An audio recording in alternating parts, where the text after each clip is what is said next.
Τι είναι το hard fork και το soft fork?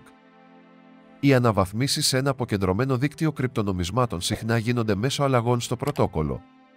Αυτές οι αλλαγές ονομάζονται διακλαδώσεις και διακρίνονται σε δύο βασικές κατηγορίες, hard fork και soft fork. Hard fork, μια αναστρέψιμη διαχωριστική αναβάθμιση. Το hard fork είναι μια ριζική αλλαγή στους κανόνες ενός δικτύου, η οποία κάνει τις προηγούμενες εκδόσεις του λογισμικού μη συμβατές με τις νέες.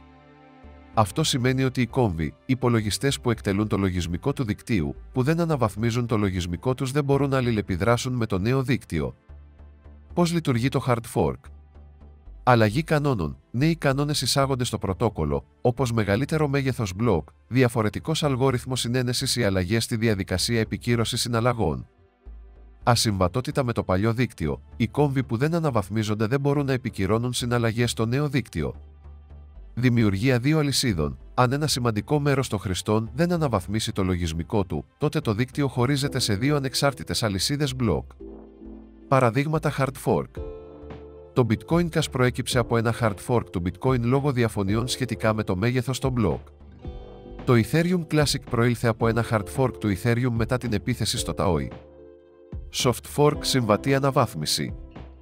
Το soft fork είναι μια αλλαγή στους κανόνες του δικτύου που είναι συμβατή με τις προηγούμενες εκδόσεις του λογισμικού.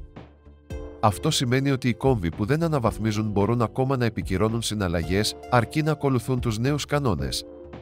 Πώς λειτουργεί το soft fork? Εισαγωγή αυστηρότερων κανόνων. Οι νέοι κανόνες επιβάλλουν περιορισμούς, όπως μείωση του μεγέθους μπλοκ ή αλλαγή της μορφής συναλλαγών. Συμβατότητα προς τα πίσω. Οι κόμβοι που δεν αναβαθμίζουν μπορούν ακόμα να επικυρώνουν παλιές συναλλαγές, αλλά δεν μπορούν να δημιουργήσουν νέα μπλοκ που παραβιάζουν τους νέους κανόνες. Μία αλυσίδα μπλοκ. Το δίκτυο παραμένει ενιαίο, καθώς όλοι οι κόμβοι μπορούν να συνεχίσουν να συμμετέχουν. Παραδείγματα soft fork. Το Segwit, μια αναβάθμιση του Bitcoin, εισήγαγε νέο τρόπο αποθήκευσης υπογραφών συναλλαγών για αύξηση της αποτελεσματικότητας. Η ενεργοποίηση μέσω ψηφοφορίας ανάμεσα στους χρήστες, όπου οι χρήστες σηματοδοτούν την υποστήριξή τους για μια αλλαγή χωρίς να απαιτείται πλήρης διαχωρισμός της αλυσίδας. Πότε επιλέγεται hard fork και πότε soft fork?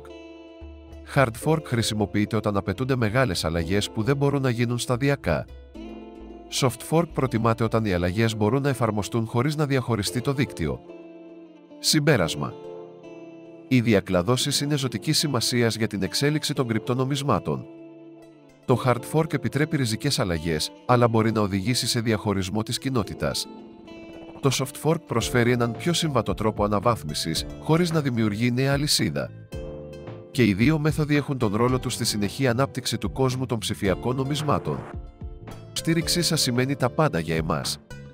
Αν σας άρεσε το βίντεο, μην ξεχάσετε να κάνετε like και να πατήσετε το subscribe για να μην χάνετε κανένα νέο περιεχόμενο.